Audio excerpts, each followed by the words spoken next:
कि आगे हम लोग चर्चा कर रहे थे कि सुदामा जी ने भगवान से पूछा, मित्र आपका विवाह हुआ? तो भगवान ने कहा हाँ हमारा विवाह हुआ है। बोले देवियां दिखाई नहीं पड़ी? बोले अभी दिखाते हैं, आओ देवियां सब भगवान ने सुदामा जी को प्रणाम करो।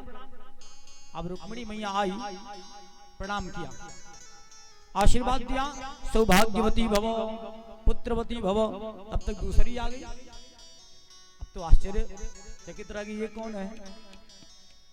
इशारा किया कौन है ये? कन्हैया ने कहा बाबा चिंता मत करो, मेरी अपनी है, आशीर्वाद दो, सौभाग्यवती भव पुत्रवती भव। तब तक जाम्बवती के बाद सत्यभामा, सौभाग्यवती भव पुत्रवती भव। तब तक मित्रविंदा, ये कौन है? अरे आप अपनी ही है, सौभाग्यवती भव पुत्रवती भव। कालिंदी आ गई, ये कौन है? सब आशीर्वाद देते जाओ, जितनी आएंगी सब मेरी होंगी, हाँ यहाँ कोई दूसरी नहीं आएंगी। सौभाग्यवती भव पुत्रवती भव करते करते करते करते 1000 लोग आ चुके। सुदामा जी ने पूछा कन्हैया कितने हैं? बोले जब आधे पे पहुंच जाओगे तो बता देंगे। बोले लेकिन मेरे हाथ दुख रहे हैं, तुझे पता है बड़ी लंबी यात्रा करके आया हूं। तो बोले आशीर्वाद कम कर दो। क्या करें? बोले बस सौभाग्यवती का आशीर्वाद दो, सब पुत्रवती हो चुकी हैं, अब आवश्यकता नहीं है। बोले एक पत्नी से 10 बेटा 1 बेटी है, बस सौभाग्यवती कम कर दिया आशीर्वाद, सौभाग्यवती भव। करते करते 2000 की संख्या पार किया। अब मेरे से नहीं होगा, कितनी अभी? बोले पूरे 16108। कन्हैया ने कहा सब तेरी ही है? बोले हाँ हाँ मेरी ही है, कोई संदेह? सुदामा जी से बताए चिंता मत करो, सब मेरी है। सुदामा जी ने विचार किया करूं क्या? अच्छा, सुदामा जी ने शास्त्र का नियम अपनाया कि पति कोई भी धर्म काम करे, पत्नी को बिना किए उसका अधिकार मिल जाता है, आधा फल मिल जाता है। जैसे अच्छा देखिए, समाज में देख लीजिए, संसार में देख लीजिए, पहले के लोग जैसे मास्टर साहब पढ़ लिख करके डिग्री हासिल करते थे, बड़ा परिश्रम करने के बाद बनते थे मास्टर। देवी जी विवाह करके आती थी, अंगूठा टेक, कहलाती क्या थी? मास्टराइन। हाँ यही तो कहलाती थी। डॉक्टर साहब बेचारे पता नहीं कितना पढ़ना पड़ा, दिनों रात परिश्रम किए, बने डॉक्टर, और पता नहीं श्रीमती जी को दस्तखत करना आता है कि नहीं आता है, बनेंगे डॉक्टराइन। मिल गया कि नहीं आधा?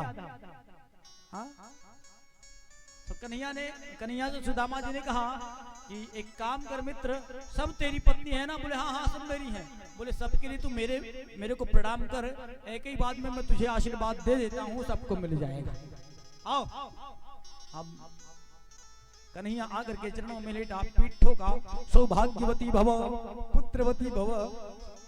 कन्हैया मुंह देखने लगा, अरे मैं? बोले नहीं तुम नहीं, ये आशीर्वाद तो तुम्हारी पत्नियों के लिए था, बांटना, बोले जाके बांट देना। आगे चर्चा आती है, आनंद पूर्वक 2-4 दिन बाहर रहे। एक दिन भगवान ने कहा देखो मित्र, अब आप अपने घर जाओ। सुदामा जी ने कहा हाँ हमें घर जाना चाहिए। निकल पड़े। जब दूर निकले तो सुदामा जी को कन्हैया ने बुलाया, मित्र इधर आओ। विचार कर रहे थे कितना कंजूस है, जाते समय कुछ दिया नहीं, बड़ा नाम सुना था द्वारिकाधीश है। क्या मित्र? अरे जो मेरी धोती पहन के जा रहे हो ना पीली वाली, ये मेरी है नई वाली, वो तुम्हारी फटी पुरानी वो लटक रही, उसको लटका लो जाओ। देखने में तो बड़ा अजीब लगा कि एक पुरानी धोती भी ले लिया, लेकिन भगवान ने विचार किया कि अगर मैं इसको दे दूंगा तो गांव वाले सोचेंगे कुछ नहीं पाया, एक फटी पुरानी धोती ही लटका के लेके चला आया, तो दिखावटी में कुछ नहीं दिया। और विश्वकर्मा जी को भेज करके कहा जाओ मेरे समान द्वारिका जैसी महल बना करके दे दो सुदामा जी को। जब तक सुदामा जी घर पहुंच पाते तब तक विश्वकर्मा जी ने महल निर्माण कर दिया। सारे दास दासी सेवक सेविकाएं सब व्यवस्थित हो गए। सुदामा जी पहुंचे, नगर में, तो देखा जयकारा लग रहा था, सुदामा जी महाराज की जय, सुदामा जी महाराज की जय, सुदामा जी महाराज की जय। अब सुदामा जी को लगा हो सकता है कोई दूसरे कोई हो, हम तो महाराज हैं नहीं। दूर जाने लगे तब तक सुशीला मैया दौड़ के आई, श्रृंगार की हुई। अरे प्रभु रुको, मैया दौड़ करके सुदामा जी को प्रणाम किया, आशीर्वाद दिया, सौभाग्यवती भव पुत्रवती भव। कौन हो देवी? सुशीला मैया ने कहा प्रभु आप हमें नहीं पहचान रहे हो, हम आपकी पत्नी हैं सुशीला। तुम सुशीला, ये घर किसका है? और ये घर अपना है। किसने दिया? बोले प्रभु ने आपको भेंट दिया है।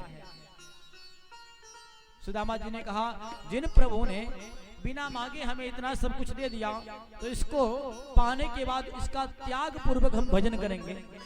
उसको उठा करके क्या किया?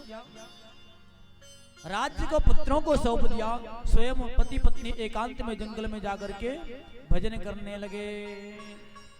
बोलो सुदाम देव जी महाराज की। आगे चर्चा आती है भगवान के कथा के विश्राम की तरफ बढ़ते हैं।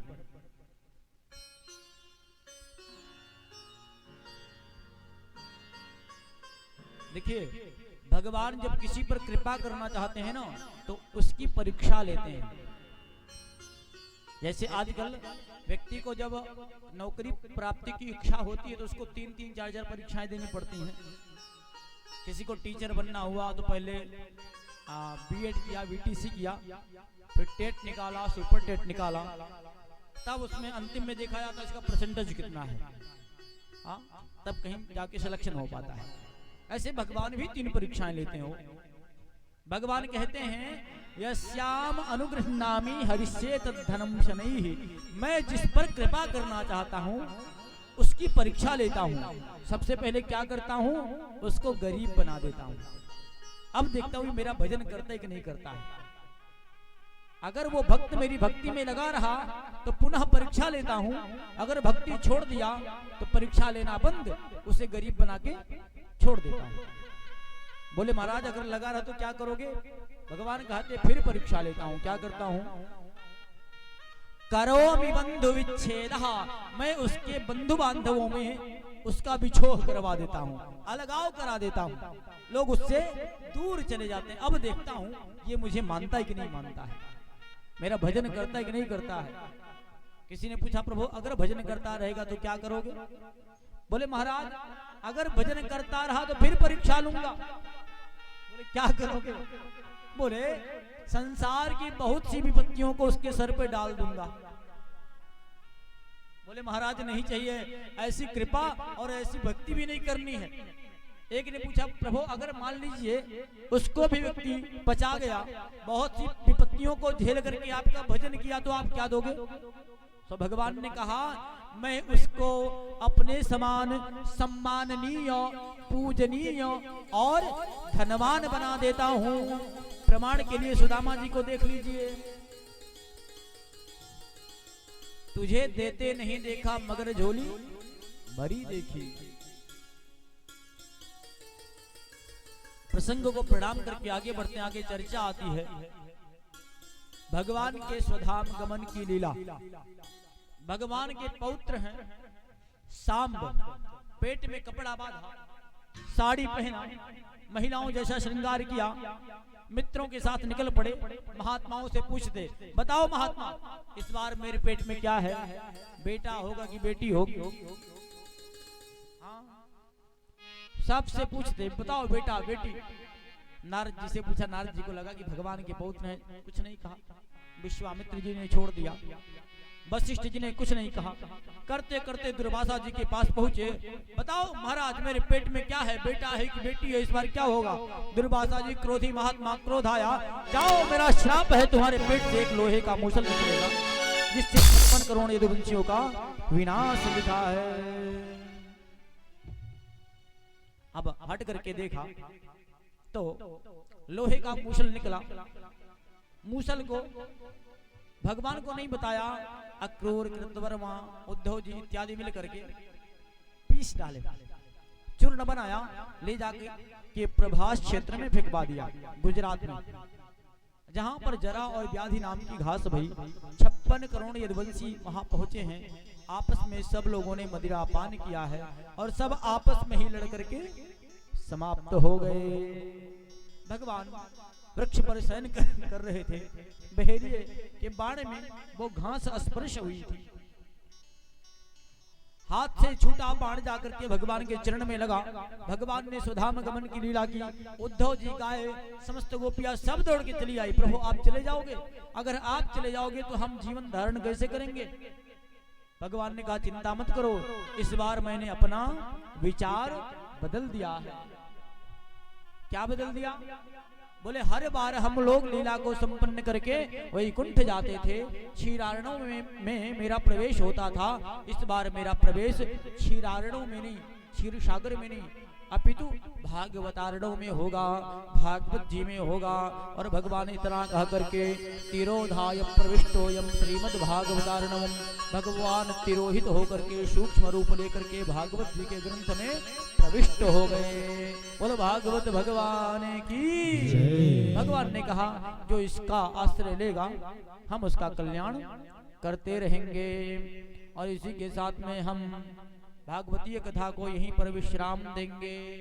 बोलो भागवत भगवान की जय। हमारे बीच में